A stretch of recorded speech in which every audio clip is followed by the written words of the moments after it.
And this is more than just a love for gaming. It's an investment because they're saving up to $1,200 in acquiring students per STEM student.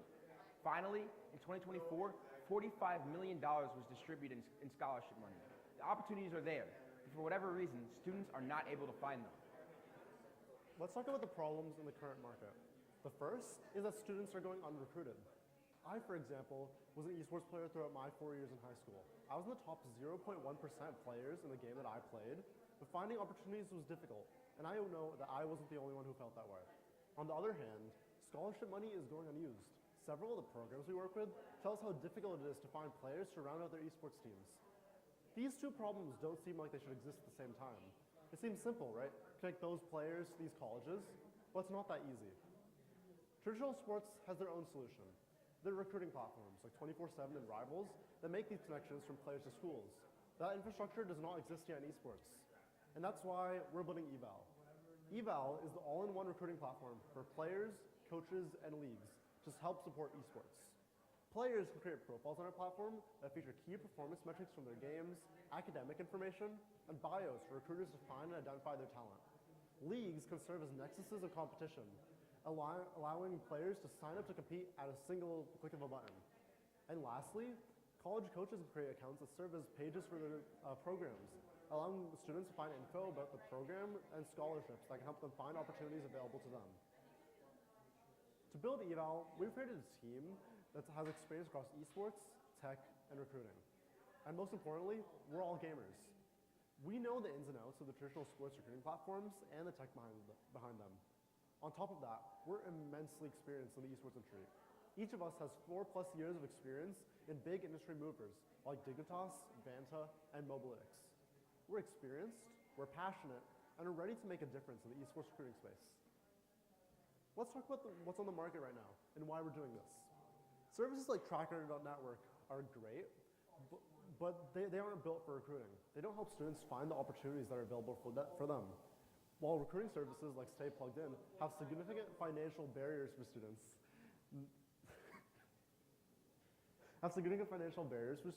and have unverified data, which coaches do not like at all. eVal bridges the gap with a new solution, combining verified rankings with recruiting infrastructure to help colleges, coaches, players, and leagues nationwide. We're bringing access to esports, helping players get ranked and recruited for free, just like in traditional sports. At the heart of our platform is our composite score. Simply put, it's a number from 0 to 100 that helps you assess how good a player is. This score is tailored from game to game and is validated by pro players and industry experts. We use a series of benchmarks that we've rigorously tested to assess how good a player is. On top of that, once we generate the score, we generate AI-driven insights for players, helping them set actionable goals to improve to get that scholarship. Players are not the only people who benefit from the score, however. This helps coaches nationwide by removing hours of going through data and film and letting them assess a player in seconds, something that they can't do anywhere else. eVal is changing the game for these coaches, streamlining the recruiting process. Underlying our composite score is what differentiates our platform. We're the first esports recruiting platform with verified analytics. Let me walk you through some of our dashboards. This is our Rocket League dashboard, our Super Smash Bros. Dashboard, and our Valorant dashboard. All of these provide key information like kills, deaths, and win rate, but they also provide eVal metrics. eVal metrics, which we calculate ourselves, tell more than just how good you are. They'll tell the story of a player. And using our dashboards, coaches can come to a better understanding of a player than with any other method. We use these analytics to build leaderboards, create player profiles, and even casting kits, all of which help connect students to opportunities. To validate our model, we have to test it. And who better to test it with than with the largest scholastic esports league in the country, Garden State Esports. Garden State Esports, or GSE, supports over 12,000 players annually. And this past spring, we ranked 40 of the best Valorant teams in the country. And we sent the data to colleges who used it for recognition and recruiting. After that, we then supported over 3,000 players live at their finals event, showing the versatility and validity of our platform. Players loved it, and we changed the game in GSC. And going into the fall, we've renewed them as a customer for the 25 to 26 academic year. And it doesn't stop there for eVal. Going into the fall, we're ready to support over 20,000 players from 6 different leagues, including Texas, Michigan, and the newly onboarded Pennsylvania. On top of that, we're supporting over 15 colleges who are already on our platform, from D1 powerhouses like Syracuse University to elite institutions like the U.S. Military Academy at West Point. Traction for eval is growing, and we're trusted not only by the biggest names in collegiate esports, but some of the biggest names in education as a whole. The industry is embracing us, and with that, we're growing our community. On one social media platform alone, we have over 12,000 followers. We're averaging 7 million views a month. And just recently, we were on the largest video game podcast in the nation with over 80,000 listeners. This is more than just views. This is validation, that people are appreciating the work that we're doing, and we have a community that we need to support. How are we going to capitalize on this momentum? Through our hybrid B2B business model, with 3 key users and 2 customers. Players, they never pay, because we don't think opportunity should come with a price tag. Leagues pay for competitive infrastructure through things like rankings, journalism, and analytics to better understand their players and how to support them. College coaches and universities are paying for access to our database through 2 annual tier subscriptions that is tailored to their needs to best support their program. Now, let's talk about the numbers behind it all. The costs and the revenue flows behind eval. Our main costs include web infrastructure for our platform, R&D for our analytics engine, money that we use to disperse scholarships and host live events, and marketing, which we anticipate will be our most highly scaling cost. In terms of profits, we have colleges and leagues who, as Seiko mentioned, are the key customers in our business model, but we also anticipate significant revenue from partnerships. These partnerships can include companies in the gaming space, in the food and beverage space like Red Bull, or even clothing companies like 100 Thieves. All of these industries are immensely interested in the demographic that we serve, and eval is ready to provide that data. We use this to create a comprehensive P&L, and now we have our projections for the next 5 years. We anticipate that by year 5, we will hit a stable $31 million in annual recurring revenue. And this is with a conservative estimate of the scholastic esports industry's growth. As the industry grows, eval is ready to capitalize. So what's next for eval? In the fall, we're continuing to onboard additional leagues and schools to our platform. Going into the winter, we're excited to finalize partnerships with big nonprofits as well as pro organizations for our National Esports Top Athlete of 2025. Finally, in the spring, we'll be releasing our premium analytics dashboards for both players, leagues, and colleges, as well as releasing our first regional combine. Finally, in the summer, after establishing our national presence and facilitating competition for over 20,000 players, we're going to be bringing on huge titles to our platform like Fortnite and hosting our national combine. The future is bright for eval and for the students it supports, because we're not just helping them get better at gaming, we're helping them navigate a digital landscape, find direction, and find purpose doing what they love. So please, remember, play more games. Let's go. Should we give the next team their things? Oh, keep them? Type.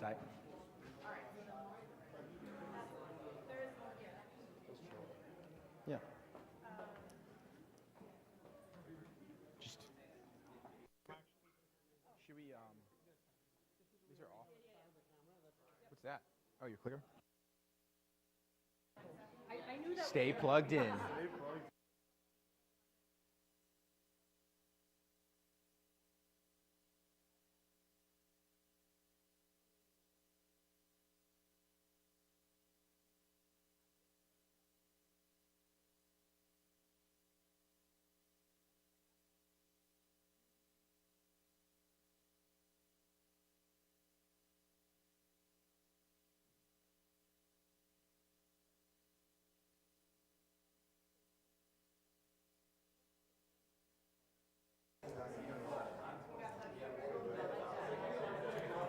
We don't want me flicking. That'll end All right.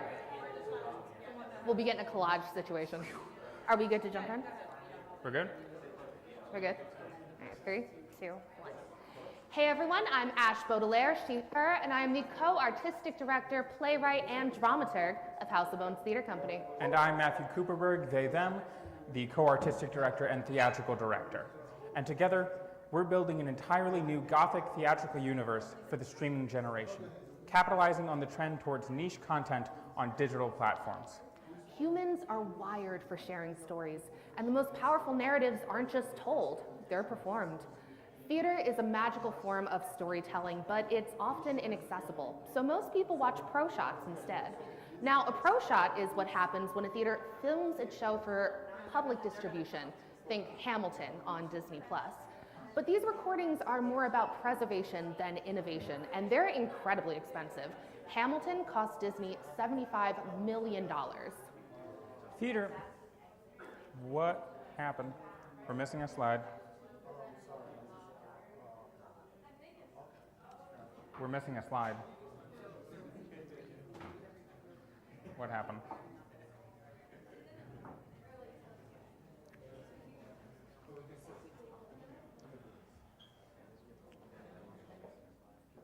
Yeah, a slide got deleted.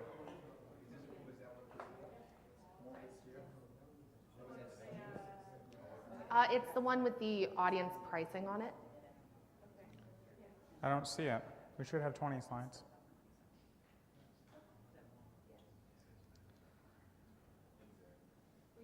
That's not good.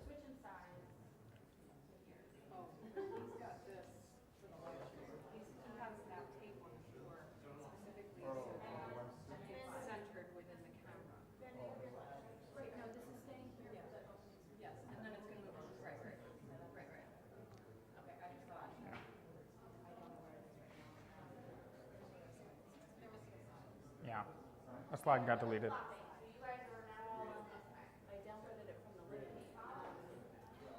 I don't know. It was there when we were rehearsing this morning. Yeah, I haven't been in it since I don't have my laptop. I don't know. I mean, it's not the worst slide if we don't have it. It's not, but No. I just want to see what happened. For time, should I just keep going and we'll find out what happened later?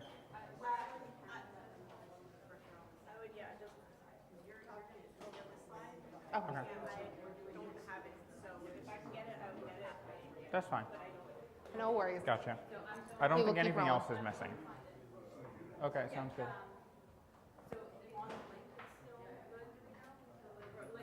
It was.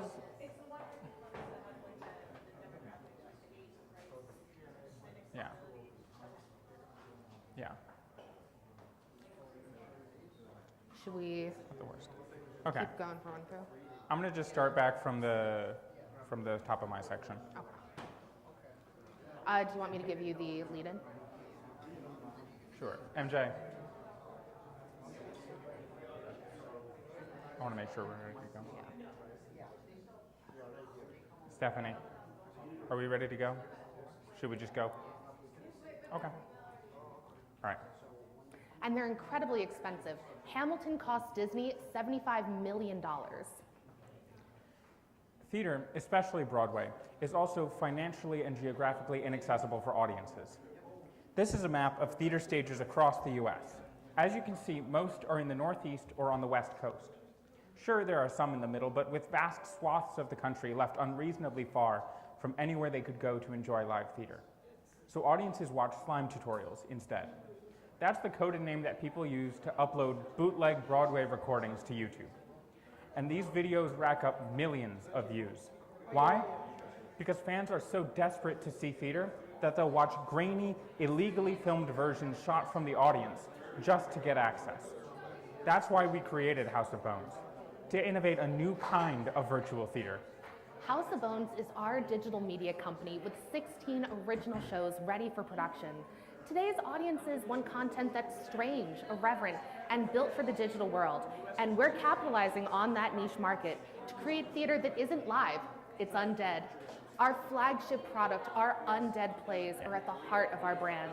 Each undead play is a standalone original horror tragicomedy set in the interconnected House of Bones universe and accompanied by interactive lore puzzles that pull fans deeper into our world.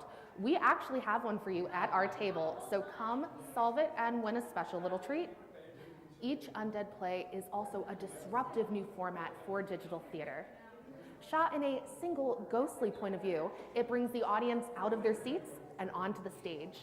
From a business standpoint, House of Bones is also using our Undead Plays as a vehicle for expansion. Because House of Bones owns the IP, we're able to scale up our products into merchandising, into radio plays, into live immersive tours, and more.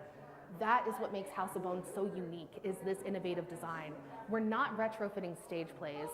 We are creating a new cinematic experience. It's weird, and our audience loves that. Well, a comparable market case study is Wednesday on Netflix. This show is a gothic cultural sensation from the beloved Addams Family IP, and it became the most watched English language series on the platform. Its success highlights the potential for our Undead Plays to craft unique, episodic horror tragicomedy stories within a broader interconnected universe, both engaging digital native audiences and Gothic aestheticists alike. Our audience is smart and subversive and aesthetically adventurous. And while this audience is massively engaged, they are underserved. And we've already seen what happens when you give them something new. When we launched our teaser content for House of Bones, we gained over 7,000 views in our first week. Our universe is built to cater to fans with these diverse, often overlapping interests, whether you're into Gothic aesthetics, headbanging to metal, or you're into puppet monsters that represent sociological issues. Our horror tragicomedies have a story for you whenever you're ready to dive in. Because we're not competing in the traditional theater market, we are thriving in the attention economy by meeting our audience where they are on YouTube. Let's take a look at the structure of the Undead Play. So each Undead Play has up to 3 hours of original content spread into hour-long episodes so you can stop and start at your convenience. And our flexible payment model, with either $2 per episode or $5 per show, keeps our work accessible while also diversifying our revenue stream. And we go beyond the play. Each show also includes the credit episode, which dives behind the scenes into the making of the creative process. That means that each show is not just a piece of content, it's also a marketing asset. Being sustainable is built into our bones. Now let's take a look at our timeline. So in phase 1 in fall 2025, we have our fully funded minimum viable production Graveyard Shift, again produced by Princeton's Lewis Center for the Arts. Then we move into phase 2 in fall 2027 when we launch our first Undead Play, Ghoul Drool, as well as drop some lore puzzles and roll out our flexible pricing options. Finally, we move into phase 3 in fall 2028 when we launch our second Undead Play, When We Were Gods, and we roll out our... is this the edit that Amanda talked about that we got it? Where we launch our YouTube channel membership for $10 a month. This gives fan access to all of our Undead Plays, all of our credit episodes, and all of those interactive lore puzzles. What makes our model so powerful is that we keep our fixed operating costs low with high variable costs for each Undead Play. We are lean by design, but our shows are ambitious. Each Undead Play costs around $1 million in total to make, far less than Netflix's average of $13 million per episode. We make our content and this includes development, rehearsal, filming, union pay, post-production, and digital distribution. We make our content at a fraction of the price while still delivering Broadway caliber viewing experiences. And we're conservatively projecting over $2 million in revenue by the end of our phase 2, generated through our $5 show bundle of Ghoul Drool on YouTube. And that's after YouTube's 30% cut off the top. The best way to speculate on how this could scale is by looking at something similar. If we were able to reach just 1% of Wednesday's 252.1 million viewers during our phase 2, our revenue would instead be closer to $9 million. Even if that 1% only bought the first episode for $2, that revenue would skyrocket up to $3 million. Sorry, $3.5 million. And that's still just a fraction of the revenue that we stand to generate annually, as neither projection includes the revenue from our Phase 3 channel memberships, as well as the upside from licensing and merchandising opportunities, which would scale with audience growth. We are strategically claiming a slice of the multi-billion-dollar immersive entertainment ecosystem. We're targeting a small, passionate, culturally influential corner of it, and our early traction proves that we can reach them. House of Bones isn't just a theater company, it is an entire theatrical experience. We invite you to check out our minimum viable production, Graveyard Shift, when it launches on YouTube November 22nd. And we look forward to bringing you virtual theater from our house to your home. Yeah. So that, Mirror me. Brandon, if I'm here, can you see it better, the screen? Yeah, sorry. Ready? Mirror me. You can keep it. Yeah, you're good. Well, you're gonna switch to him, yeah? Oh, you have one. I'm gonna use the one in the first from the first set. Yeah. So we don't have to keep.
Do I just start then? Just dry run? Okay. All right. I want you all to imagine what it would be like if you and your family were raised on the frontier of America in 1763. You lived primarily on your own when a foreign power arrives and sets up shop directly next to you. At first, they're friendly, they're kind, they trade with you. But over time, you find they're extracting your critical resources for survival, and scuffles break out. Then, an additional foreign power arrives. The two begin warring with one another, and your family is caught in the middle. What do you do? How do you survive? What side do you choose to fight with or against? Or do you fight at all? This is exactly the immersive experience that we would like to provide gamers today. My name is Ammon Love. I'm the CEO and founder of Lovestruck Games. And today, we're pitching our game, Lenape Hoking, an action-adventure game set in 1763 colonial America. The duration of this talk, I will go through the gameplay first, then the production, followed by the market, as well as how we fit in that market, the financials we require in order to reach the goals that we hope to reach, and the timeline upon which we'll reach them. In our game, you play as Naolin, a historical figure